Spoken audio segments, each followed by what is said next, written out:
నమస్తే, welcome to hot popcorn debate.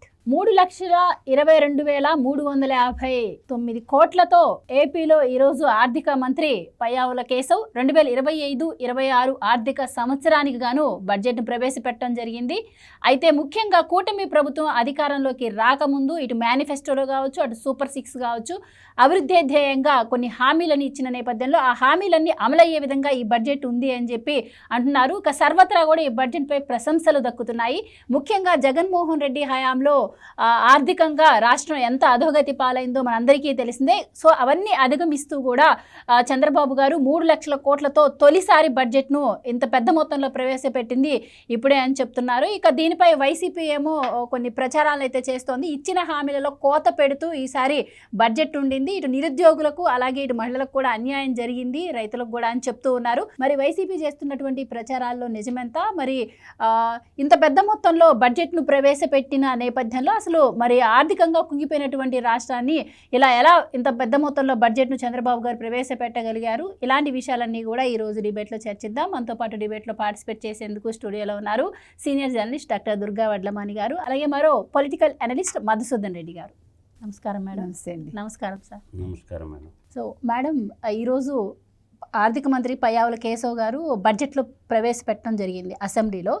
So ఈ budget పైన మరి వైసీపీ అయితే కొన్ని రకాల విమర్శలు చేస్తోంది. అంటే ఇచ్చిన హామీలను అమలు చేసే విధంగా కాకుండా కోతలు విధిస్తూ బడ్జెట్ను ప్రవేశపెట్టింది అని చెబుతున్న నేపథ్యంలో అసలు ఆంధ్రప్రదేశ్ బడ్జెట్ ఎలా ఉంది, దీనిపైన ప్రజల అభిప్రాయం ఏంటి, మీరే విధంగా ఫీల్ అవుతున్నారు? ఏమండి, ఇది వార్షిక బడ్జెట్.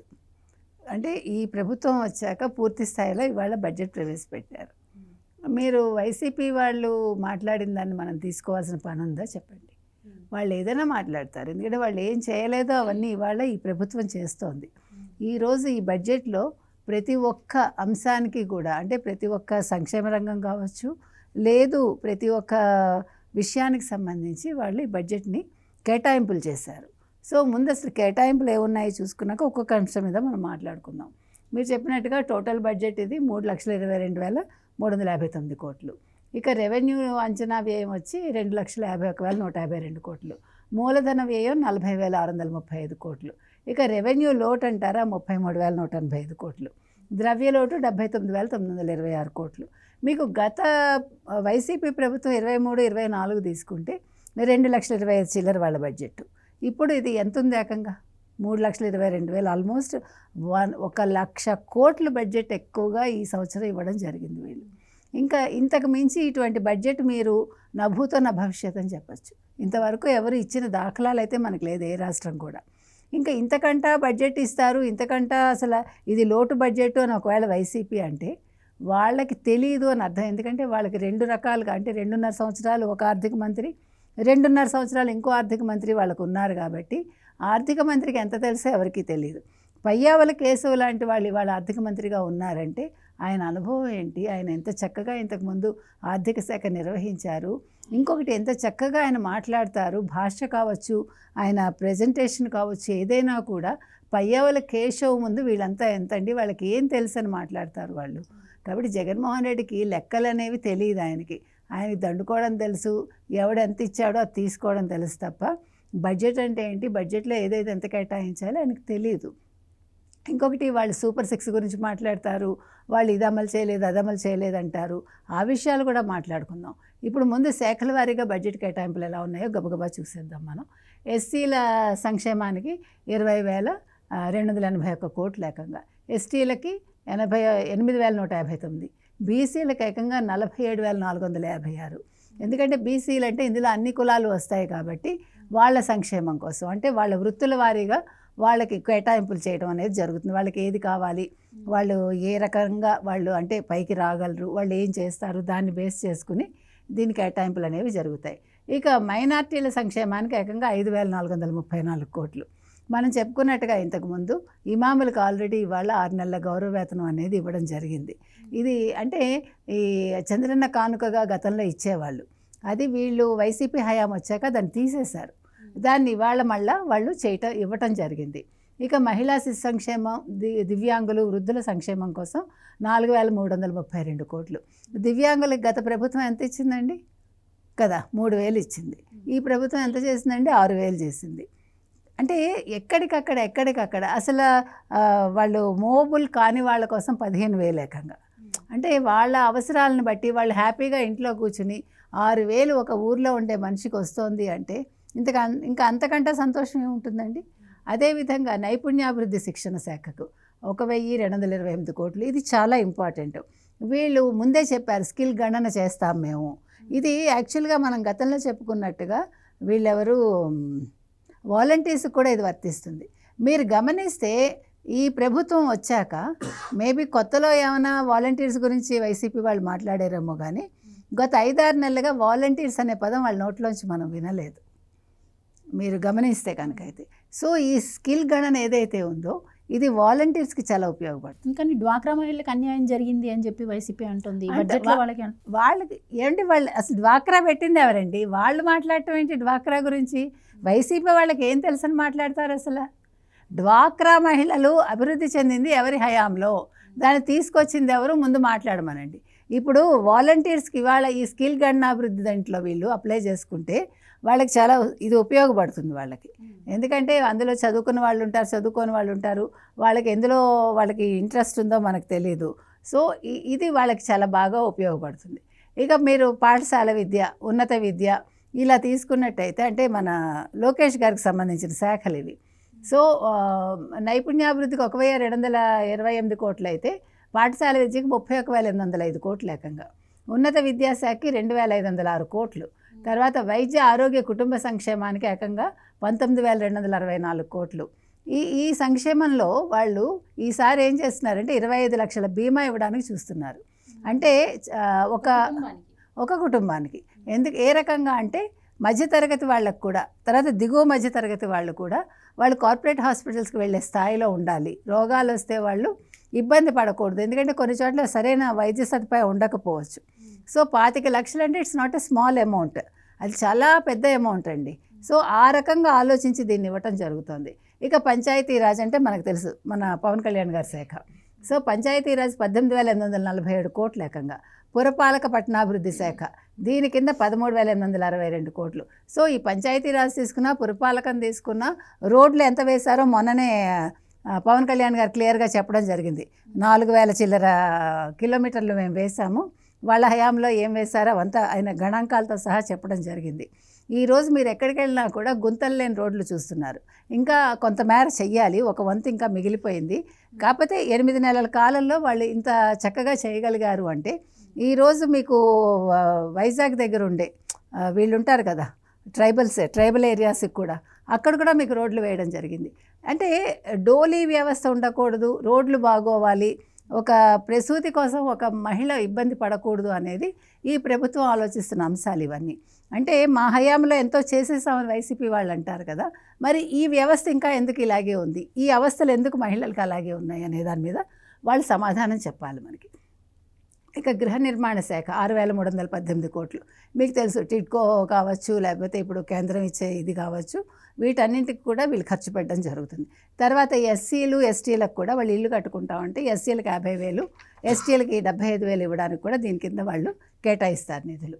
ఇక జలవనరుల శాఖ మనం ఆల్రెడీ మాట్లాడుకున్నాం, చాలా ముఖ్యమైనది ఇది. తర్వాత పరిశ్రమలు వాణిజ్య శాఖ దీనికి 3,156 కోట్లు. ఇంధన శాఖ 13,500 కోట్లు. R&B ఇందాక మనం చెప్పుకున్నది 8,785 కోట్లు ఏకంగా. యువజన పర్యాటక సాంస్కృతిక శాఖ దీనికి కూడా 469 కోట్లు. ఎందుకంటే ఇప్పుడు పర్యాటక రంగం అభివృద్ధి మీద ఈ ప్రభుత్వం చాలా ఎక్కువ దృష్టి పెడుతోంది. ప్రతి ఒక్క అంశం మీద వాళ్ళు ఆలోచిస్తున్నారు. ఈవెన్ గోదావరి జిల్లాలో ఏ రకంగా చేయాలి ఏంటి అనేది వాళ్ళు ఆలోచించడం జరుగుతుంది. అంటే పర్యాటకం దృష్టిలో పెట్టుకుని అక్కడ గోదావరి జిల్లాలకు సంబంధించి ఏ రకంగా చేస్తే బాగుంటుంది, అక్కడ పర్యాటకాన్ని ఎలా అభివృద్ధి చేయాలి, ఈ మధ్యనే వాళ్ళు ఒక చర్చ అయితే చేశారు. ఇక గృహ మంత్రిత్వ శాఖకు వచ్చి 8,570 కోట్లు. ఇక తెలుగు భాషాభివృద్ధి ప్రచారం కోసం ఇది మన అన్నిటికంటే హైలైట్ చేయాల్సిన అంశం. ఎందుకంటే మిగతా శాఖలన్నీ కూడా అందరికీ అన్నీ తెలుసు, కానీ తెలుగు భాషకు సంబంధించి చేయటం అనేది నాకు తెలిసి మొట్టమొదటిసారి అని నేను అనుకుంటున్నా. ఎందుకంటే ఏకంగా 10 కోట్లు ఇచ్చి, అంటే తెలుగు వెనకబడకూడదు, తెలుగు భాష చచ్చిపోతోంది, తెలుగు ఎవరు చదువుకోవట్లేదని అందరూ గగ్గోలు పెడుతున్న సమయంలో ఈ ప్రభుత్వం తెలుగుదేశం కూటమి 10 కోట్లు దానికి కేటాయించడం అనేది ఆహ్వానించదగ్గ అంశం. ఇక మద్యం మాదక ద్రవ్యాల రహిత రాష్ట్రం కోసం నవోదయ 2.0 కార్యక్రమానికి 10 కోట్లు కేటాయించారు. తర్వాత అన్నదాత సుఖీభవ పథకం కింద 6,300 కోట్లు. ఈ అన్నదాత సుఖీభవ కింద రైతులందరూ వస్తారు. సో రైతులకి ఇప్పుడు 10,000 నుంచి 20,000 చేయటం జరిగింది వాళ్ళకి ఇచ్చేది. తర్వాత పోలవరం ప్రాజెక్ట్ మనం ఆల్రెడీ మాట్లాడుకున్నాం, 6,705 కోట్లు.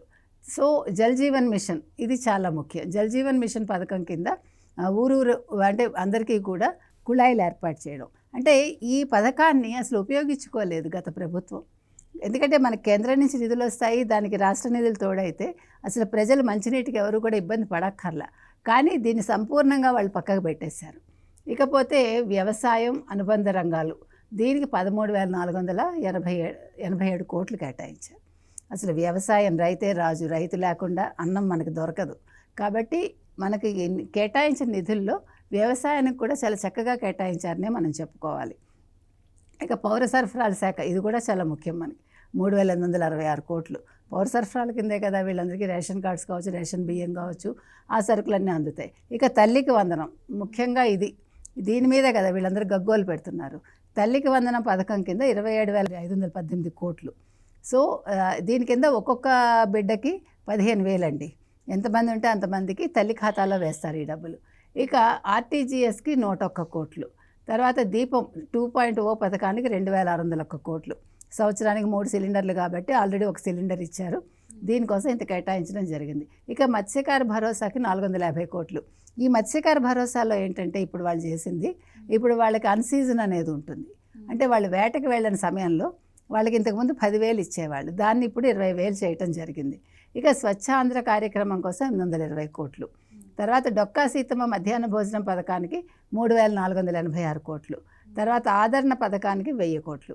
సో ఇట్లా మొత్తం చూసుకుంటే డొక్కా సీతమ్మ గారి పథకంలో కూడా చాలా మార్పులు చేర్పులు చేశారు. అంటే ఒక న్యూట్రిషన్ లాగా దృష్టి పెట్టి ఏ ప్రాంతం వాళ్ళకి ఏ ఫుడ్ ఇస్తే బాగుంటుంది, వాళ్ళకి ఏ రకంగా వాళ్ళ ఆరోగ్యం మీద దాని ప్రభావం ఉంటుంది, అంటే అరుగుదల కూడా చూడాలి పిల్లలకి, ప్లస్ వాళ్ళు ఉత్సాహంగా ఉండాలి, వాళ్ళు చదువుకోవాలి. కాబట్టి సో ప్రాంతాల వారీగా రాయలసీమ, ఉత్తరాంధ్ర, ఉభయ గోదావరి, కృష్ణా, గుంటూరు అట్లా కేటాయించి అంటే విభజించి దాని ప్రకారం మధ్యాహ్న భోజనం పెట్టమని ఆదేశాలు అయితే ఇవ్వడం జరిగింది. దాన్ని ఇంప్లిమెంట్ చేయబోతున్నారు.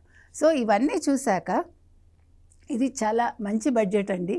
ఇది తెలుగుదేశం కూటమి చాలా ఆలోచించి అన్ని రకాలుగా వాళ్ళు, అందులో పయ్యావుల కేశవ్ గారికి ఎవరు చెప్పక్కర్లేదు, ఈ such a wonderful person. So ఆయన ఈ శాఖలో ఉండి ఈ రకంగా బడ్జెట్ ప్రవేశపెట్టడం అనేది ఇవాళ తెలుగు వాళ్ళందరూ కూడా దీన్ని గర్వంగా చెప్పుకోవాలి, దీన్ని ఆహ్వానించాలి. తప్పకుండా ఈ బడ్జెట్ అయితే మాత్రం చాలా బాగుందండి. ఇందులో ఎటువంటి లోటుపాట్లు కానీ వైసీపీ వాళ్ళు చెప్తున్నట్టుగా ఎటువంటి అంటే ఎక్కడా కూడా కేటాయింపులు లేకపోవటం అనేది మాత్రం లేదు ఖచ్చితంగా.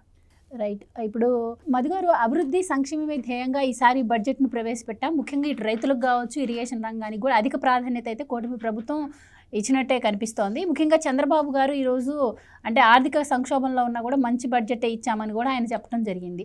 అయితే ముఖ్యంగా దీంట్లో ఈ తల్లికి వందనంకి అలాగే అన్నదాత సుఖీభావకి నిధులు తక్కువ బడ్జెట్లో నిధులు తక్కువ కేటాయించారు. దీనివల్ల లబ్ధిదారులు సంఖ్య తగ్గిపోయే అవకాశం ఉంది అని చెప్పి వైసీపీ ప్రచారం చేస్తుంది. దట్టు ఈ బడ్జెట్లో ఇటు నిరుద్యోగులకు కానీ అలాగే 18 నుంచి 50 సంవత్సరాలు ఉన్న మహిళలకు నెలకిస్తామన్న 15,000 కానీ, ఉచిత బస్సు కానీ ఆ ఊసే ఎత్తలేదు, నిరుద్యోగులకు పూర్తిగా అన్యాయం జరిగింది ఈ బడ్జెట్లో అని చెప్పి వైసీపీ ప్రచారం చేస్తుంది. సో బడ్జెట్ పైన మీ అభిప్రాయం ఏంటి? ఇప్పుడున్న ఇది వచ్చి సంక్షేమాన్ని, డెవలప్మెంట్, దట్ మీన్స్ ఇస్ అభివృద్ధి, రెండు ఈక్వల్గా తీసుకుపోతున్నారు. మాలాంటి వాళ్ళం ఏంటంటే సంక్షేమం ఎప్పుడు సంక్షోభానికి దారితీస్తుందని చెప్తాం. తప్పనిపరి పరిస్థితుల్లో ఈ రోజుల్లో ప్రజల్ని మంచో చెడో రాజకీయ పార్టీలు అలవాటు చేసినాయి, వాళ్ళు ఇచ్చారు కాబట్టి మేము కూడా ఇవ్వాలా, బాధాతర్పత్త హృదయంతో ఇస్తున్నారు. అప్పులు చేసైనా పప్పుకూడు పెడతారు ప్రజలకి, అప్పులు చేసి పప్పుకూడు పెడతారు అన్నట్టు అంటాను నేను.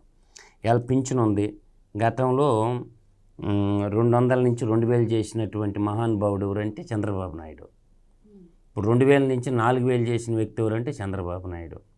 అది చరిత్ర. అదే మన ఎన్టీఆర్ పింఛన్ భరోసా 27,518 కోట్లు ప్రకటించడం జరిగింది. గతంలో లేని ఒక పథకం ఉంది, ఆదరణ. చంద్రబాబు నాయుడు కలల పథకం ఇది, ఆదరణ. ఈ ఆదరణ పథకానికి ఒక 1000 కోట్లు కేటాయించాడు. దాన్ని కూడా మనం బ్రహ్మాండంగా ఆ పథకంలో కూడా మంచిగానే ఇచ్చారు 1000 కోట్లు ఆదరణ అంటే. తర్వాత మన బడి దీనికి సంబంధించిన డొక్కా సీతమ్మ మధ్యాహ్న భోజనం పథకానికి సంబంధించిన కానీ resident school fee power of 2 school అనేది 3486 కోట్ల రూపాయలు దానికి పెట్టారు. ఓకే. ఇక్కడ మనకి గతంలో అమ్మ ఒడి అనేది వైసీపీ స్కీము, ఇప్పుడున్న కూటమి ప్రభుత్వం తల్లికి వందనం, అప్పుడు ఒక్కరికి ఇప్పుడు అందరికీ. కాబట్టి ఈ బడ్జెట్లో 9407 కోట్లు కేటాయించాడు.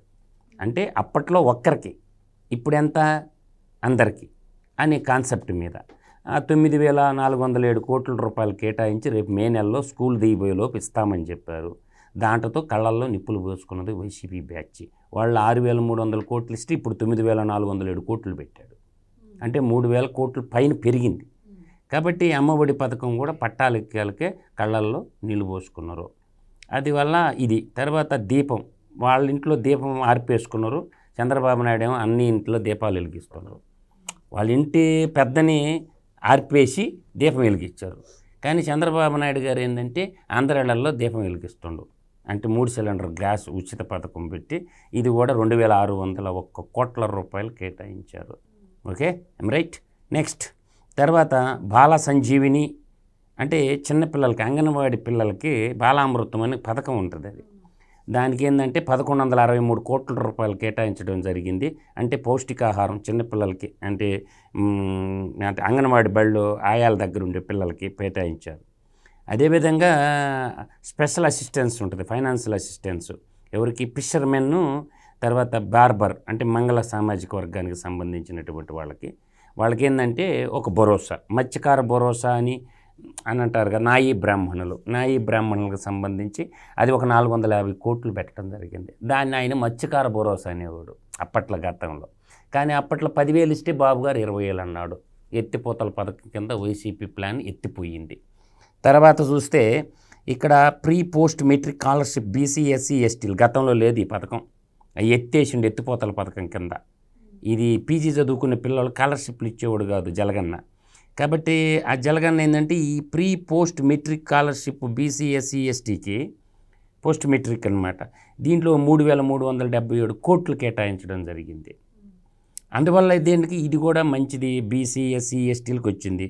స్వచ్ఛ భారత్ కింద 820 కోట్లు, అంటే ఆల్ మున్సిపాలిటీల్లోకి సంబంధించిన స్వచ్ఛ భారత్ స్కీమ్ అని. అంటే స్వచ్ఛ భారత్ భాగంగా స్వచ్ఛ ఆంధ్ర. మనం స్వచ్ఛ భారత్ అని కళ్ళజోడు గాంధీ తాతను అలాగే పెట్టుంటాడు స్కీము. దానికి ఆ పథకానికి ఏమో వాళ్ళ కళ్ళజోడు పెట్టుకున్నారు గాంధీ తాతది. ఏడ స్వచ్ఛ ఆంధ్ర పెట్టారనమాట. అది 820 కోట్లు.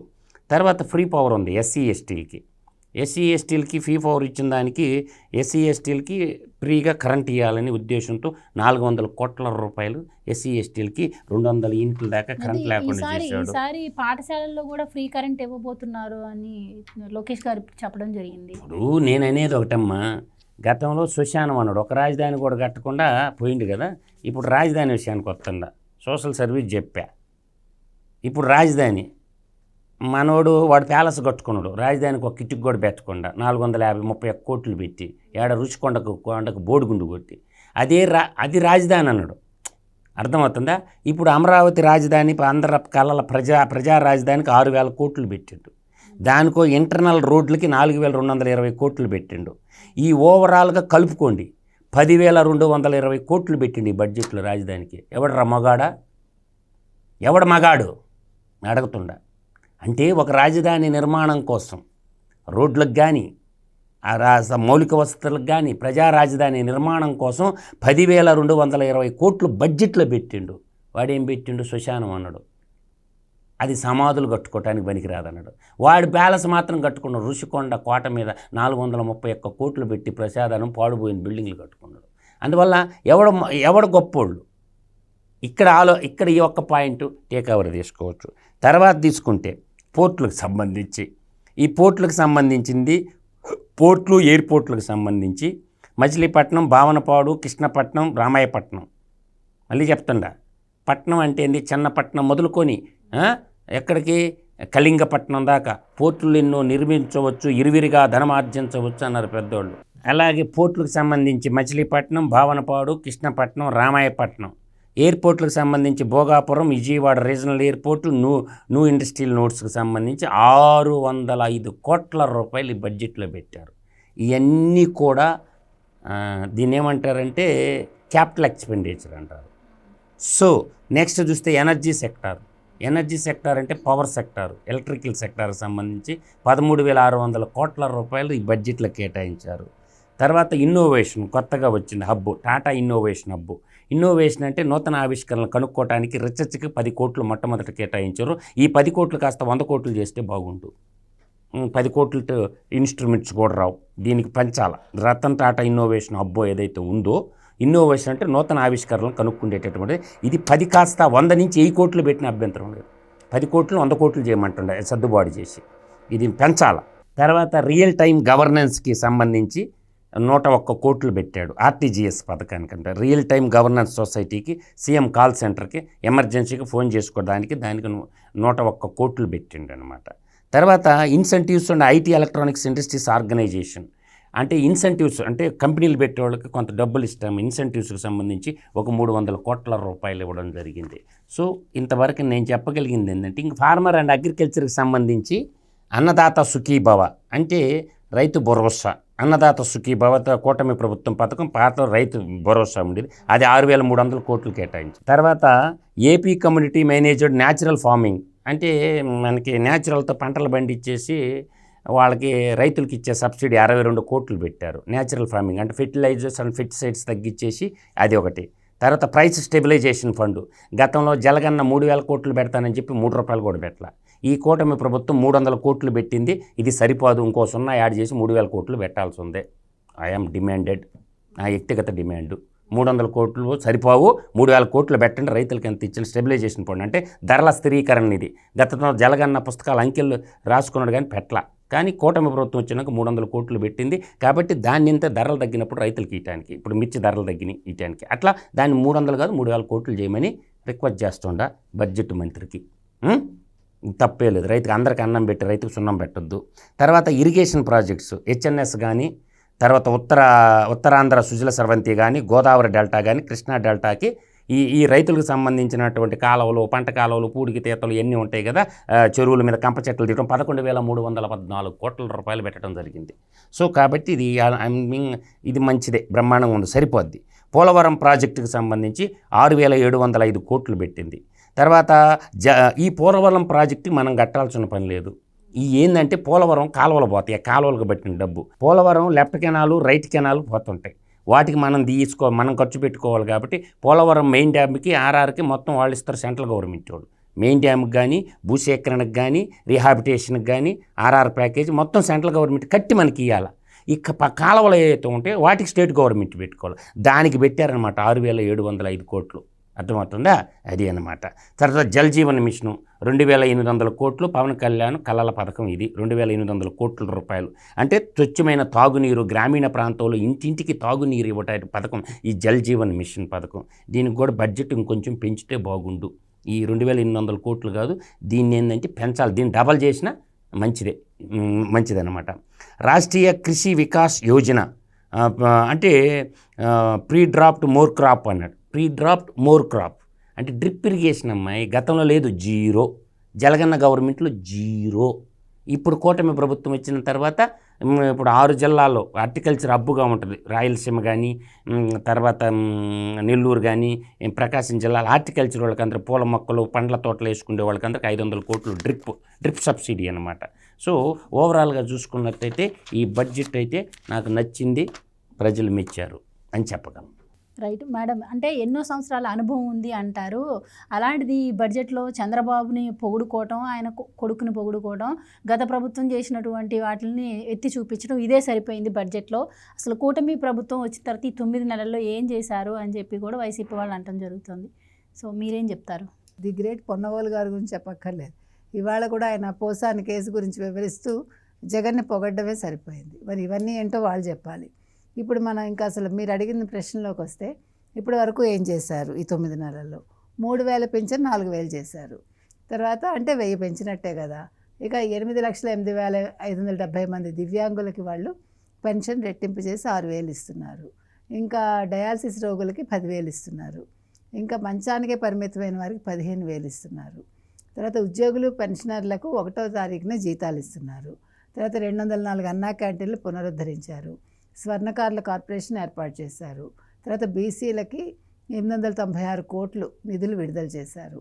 ఇక దీపం పథకం కింద 2,684 కోట్ల విలువైన 3 గ్యాస్ సిలిండర్లు ఉచితంగా ఇస్తున్నారు. మత్స్యకారులను దెబ్బతీసే 217 జీవో రద్దు చేశారు. వడ్డెర కులస్తులకు క్వారీల్లో 10% ఇచ్చారు. తర్వాత గీత కార్మికులకి 10% మద్యం షాపుల్లో రిజర్వేషన్ ఇచ్చారు. తర్వాత చేనేత కార్మికులకి జీఎస్టీ లేకుండా చేశారు. తర్వాత గుంతలతో నిండిపోయిన రోడ్లన్నీ 3 నెలల్లోనే 80% పనులు పూర్తి చేశారు. మెగా డిఎస్సి ద్వారా 16,354 టీచర్ పోస్టుల భర్తీ ప్రక్రియ మొదలైంది. ల్యాండ్ టైటిలింగ్ యాక్ట్ రద్దు చేశారు. చెత్త పన్ను రద్దు చేశారు. రాజముద్రతో పాస్ పుస్తకాలు ఇవ్వడం మొదలుపెట్టారు. స్థానిక సంస్థల్లో 34% రిజర్వేషన్లు మళ్ళీ తీసుకురాబోతున్నారు. ఇక చేనేత కార్మికులకు అదనంగా 50,000 ఇంటికి ఇచ్చే ఏర్పాట్లు చేస్తున్నారు. అర్చకులకు 10,000 నుంచి 15,000 జీతం చేశారు. ధూపదీప నైవేద్యాల కింద ఆలయాలకు 5,000 నుంచి 10,000 చేశారు. ఇక పేద విద్యార్థులకు నిరుద్యోగ భృతి కింద 3,000 ఇస్తున్నారు. నాయీ బ్రాహ్మణుల జీతాలు 15,000 నుంచి 25,000కు పెంచారు. ఇమాములు మోజోములకు గౌరవ వేతనం 15,000 చేశారు. నాణ్యమైన మద్యం 99 రూపాయలకే ఇస్తున్నారు. అన్ని బ్రాండ్లు అందుబాటులో ఉంచారు. జే బ్రాండ్లన్నీ తీసేశారు. ఇక ఉచిత ఇసుక ఇస్తున్నారు. కేవలం రవాణా ఛార్జీలు మాత్రమే వసూలు చేస్తున్నారు. ఇప్పటికే 1,14,000 ఇళ్ళు నిర్మించారు. రాష్ట్రంలో ప్రతి ఒక్క వ్యక్తికి గ్రామీణ ప్రాంతాల్లో 3 సెంట్లు ఇంటి జాగా, పట్టణాల్లో అయితే 2 సెంట్లు ఇచ్చేదానికి వాళ్ళు కట్టుబడి ఉన్నారు. రాష్ట్రంలో ఉండే ప్రతి ఒక్కరికి కూడా 2.5 లక్షల నుంచి 25 లక్షల వరకు ఆరోగ్య బీమా కల్పిస్తున్నారు. తర్వాత 24 గంటలను రైతుకి 7,522 కోట్లు చెల్లించి 32 లక్షల టన్నుల ధాన్యం సేకరించారు. డ్రిప్ ఇరిగేషన్ అమలు చేస్తున్నారు. 2,793 కోట్లతో పంచాయతీలు, మున్సిపాలిటీలు బలోపేతం చేసేందుకు వాళ్ళు ఖర్చు చేస్తున్నారు. ఇక ఎన్టీఆర్ భరోసా, ఎన్టీఆర్ వైద్య సేవ, దీపం 2 పథకాలకు 31,613 కోట్లు ఖర్చు చేశారు. ఎస్సీ ఎస్టీ కుటుంబాలకి 200 యూనిట్ల ఉచిత విద్యుత్ ఇందాక మనం చెప్పుకున్నాం. అంగన్వాడీలకి గ్రాట్యుటీ మంజూరు చేశారు. స్కిల్ సెన్సస్ చేస్తున్నారు. తర్వాత 20,059 కిలోమీటర్లు కానీ ఇప్పటికే 17,605 కిలోమీటర్ల మేర రహదారులు గుంతలు పూడ్చే పని పూర్తయింది. పర్యాటక రంగానికి పరిశ్రమల హోదా ఇచ్చారు. వాట్సాప్ గవర్నెన్స్ తీసుకొచ్చారు. జూన్ 12, 2020 నాటికి ఉన్న 23,556 కోట్ల బకాయిలు చెల్లించారు. ఇక నెక్స్ట్ ఏం చేయబోతున్నారో కూడా వాళ్ళు చెప్తున్నారు. ఏం చేయబోతున్నారంటే ఏపీలో 6,33,568 కోట్లు పెట్టుబడులు సాధించారు. దీని ద్వారా 4 లక్షల ఉద్యోగాల కల్పన చేస్తారు. మే నెలలో తల్లికి వందనం పథకం ఎంతమంది పిల్లలుంటే అందరికీ 15,000 ఇస్తారు. ఈ ఏడాదిలో అన్నదాత సుఖీభవ ప్రతి రైతుకి 20,000 ఇస్తున్నారు. మత్స్యకారులకి 20,000 ఆర్థిక సాయం. మధ్యాహ్న భోజన పథకం, సంక్షేమ హాస్టల్కి నాణ్యమైన బియ్యం అంటే సన్న బియ్యం వాళ్ళకి సరఫరా చేయబోతున్నారు. ఆదరణ పథకాన్ని పునరుద్ధరిస్తున్నారు. అన్ని ప్రభుత్వ పాఠశాలల్లో ఉచిత విద్యుత్తు అందించబోతున్నారు. ఇన్నండి వాళ్ళు చేసినవి, చేయబోయేవి అన్నీ చెప్పారు. ఇంకేదైనా వైసీపీ వాళ్ళకి సందేహాలు ఉంటే వాళ్ళు డైరెక్ట్ చంద్రబాబు నాయుడు గారిని అడగచ్చు, అసెంబ్లీకి వచ్చి, లేదు పయ్యావుల కేశవులు గారిని అడగచ్చు. వాళ్ళకి దమ్ముంటే అసెంబ్లీకి రమ్మని మనం ఈ సందర్భంగా విన్నవిస్తూ, అంటే ముఖ్యంగా జగన్మోహన్ రెడ్డి గారు వస్తే బాగుంటుంది. తర్వాత వాళ్ళ ఎమ్మెల్యేలు కూడా వచ్చి వాళ్ళ సందేహాలు ఉంటే నివృత్తి చేసుకోవచ్చు.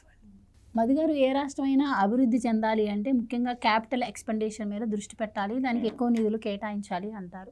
అయితే ఈసారి 48,000 కోట్లకు పైగానే ఈసారి బడ్జెట్లో ప్రవేశపెట్టడం అయితే జరిగింది. మరి గత జగన్మోహన్ రెడ్డి హయాంలో మరి ఏ విధంగా ఉండేది బడ్జెట్?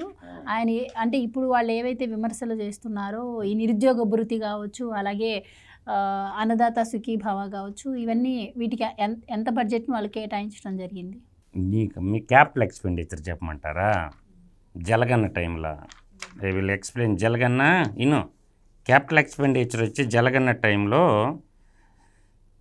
పుస్తకాల అంకెల గారడి చూపించిన క్యాపిటల్ ఎక్స్పెండిచర్ చెప్తా. 23-24లో వచ్చేసరికి క్యాపిటల్ ఎక్స్పెండిచర్ 41,106 కోట్లు, అంటే రమారమి 107 కోట్లు. తర్వాత 24-25లో వీళ్ళు క్యాపిటల్ ఎక్స్పెండిచర్ కింద చూపించింది 58,510 కోట్లు 24-25లో. అది జలగన్న టైం చెప్పా. ఇది 24-25 అంటే చంద్రబాబు నాయుడు గారి పీరియడ్ చెప్పా, 58,510 కోట్లు. తర్వాత రివైజ్డ్ ఎస్టిమేషన్ అంటారు, అంటే బిఫోర్ ఎస్టిమేషను రివైజ్డ్ ఎస్టిమేషన్లో 24-25 అనుకుంటే అప్పుడు అనుకున్నది ఎంత 58,510 కోట్ల 26 లక్షలు ఖర్చు పెడతాం అనుకున్నారు బిఫోర్ ఎస్టిమేషన్. కానీ రివైజ్డ్ ఎస్టిమేషన్కి వచ్చేళ్ళకి 50,265 కోట్లు ఖర్చు పెట్టింది బాబు గారి గవర్నమెంట్. అప్రిషియేట్. అంటే మనోడి కథ ఏంటి, ఇప్పుడు యాక్చువల్గా ఏంటంటే క్యాపిటల్ వచ్చి 23-24లో ఈ ఎక్స్పెండిచర్ చూడండి, అంటే ఇంచుమించుగా మనకు 9,000 కోట్లు పెరిగిందా లేదా? ఓకే, నెక్స్ట్ ఇప్పుడు కొద్దాం. ఇప్పుడు రెండో బడ్జెట్లో ఎంత పెట్టాడంటే క్యాపిటల్ ఎక్స్పెండిచర్ 71,196 కోట్లు పెట్టారు. అమాంతం 21,000 కోట్లు పెంచండి క్యాపిటల్ ఎక్స్పెండిచర్. ఎవరు మగాడు? అందువల్ల ఏంటంటే క్యాపిటల్ ఎక్స్పెండిచర్ గురించి బాబు గారికి చెప్పాల్సిన పనిలే. అంకెల అండ చూసుకొని పోజు కొట్టే హీరో కాదు చంద్రబాబు నాయుడు. పనిమంతుడికి పనికి మాలినోడికి ఉన్న తేడా. అప్పు చేస్తే మగాడు, ఎగ్గొడితే వీరుడు. అప్పు చేస్తే మగాడు, ఎగ్గొడితే వీరుడు. ఈ అవలక్షణం గల్లోడు జగన్మోహన్ రెడ్డి అనమాట. అందువల్లనంతే గడియారం పెట్టుకున్న ప్రతివాడు కాలంతో పరిగెత్తడు. గడియారం పెట్టుకున్న ప్రతివాడు కాలంతో పరిగెత్తడు. నేను దానికి ఏమంటానంటే డబ్బు మనిషి జగన్, అభివృద్ధి కేర్ ఆఫ్ సిబిఎన్. డబ్బు మనిషి జగన్, అభివృద్ధి కేర్ ఆఫ్ సిబిఎన్. జగన్ చూపు శవం వైపు, జగన్ చూపు శవం వైపు, సిబిఎన్ చూపు అభివృద్ధి వైపు. అర్థమైందా? అందువల్ల మనం గతంలో ఏముండే బస్సు రైల్వే ఛార్జీలు, కరెంటు ఛార్జీలు ఎందుకు పెంచినవరా అంటే లాఠీ ఛార్జీలు ఉంటాయనేవాడు. గతంలో బస్ ఛార్జీలు, రైల్వే ఛార్జీలు ఎందుకు పెంచినవరా జలగన్న అంటే ఇది freedom of speech, fundamental right, article 19(1) ప్రకారం అడిగితే లాఠీ ఛార్జీలు ఉన్నాయి అన్నాడు. ఇప్పుడు ఆ లాఠీ ఛార్జీలు లేవు. అందువల్ల సుపరిపాలనకు, సదాలోచనకు, సంస్కారానికి మూలం ఈ ప్రభుత్వం, కూటమి ప్రభుత్వం. సుపరిపాలన చేస్తుంది, సదాలోచన చేస్తుంది. లాఠీ ఛార్జీలు నిల్లు అంటే లాఠీ ఛార్జీలు ఉన్నాయి ఎవరికి? కలికాల కాలకేయులు ముట్టగకి, బూతులు ఫ్యాక్టరీ, బూతుల పార్టీలో ఉన్న కాలకేయులకి మాత్రం వాళ్ళకైతే లాఠీ ఛార్జీలు ఉన్నాయి. సామాన్యులకి, ప్రజలకి వాక్ స్వాతంత్రం ఉంది, భావ ప్రకటన స్వేచ్ఛ ఉంది, జీవించే హక్కు ఆర్టికల్ 21 ఫ్రీగా ఉంది. కానీ కలికాల కాలకేయులు ముఠాకి, కలికాల జగనాసురుడు వారసులకు మాత్రం బూతుల ఫ్యాక్టరీ పార్టీకి దోలదీరిపోతుంది. ప్రజలు కూడా అదే కోరుకుంటారు. వాళ్ళకి బిఎన్ఎస్ చట్టాలు పనికిరావు. గరుడ పురాణంలో ఉండే 28 ఘోర శిక్షలు అమలు చేయాలని ప్రజలందరూ కోరుకుంటున్నారు. ఒక్కసారి గరుడ పురాణంలో ఉండే శిక్షలు వేయాలని సైకో ఫ్యాక్టరీలో తయారైన మనుషులకి గరుడ పురాణంలో ఉండేటటువంటి శిక్షలు అమలు చేయాలని ప్రజలందరూ ఏ కళ్ళతో ఎదురు చూస్తారు. Right, thank you so much. నమస్కారం. Thank you so much madam. ఇది వాటి డిబేట్. మరో డిబేట్తో మళ్ళీ కలుద్దాం. Keep watching.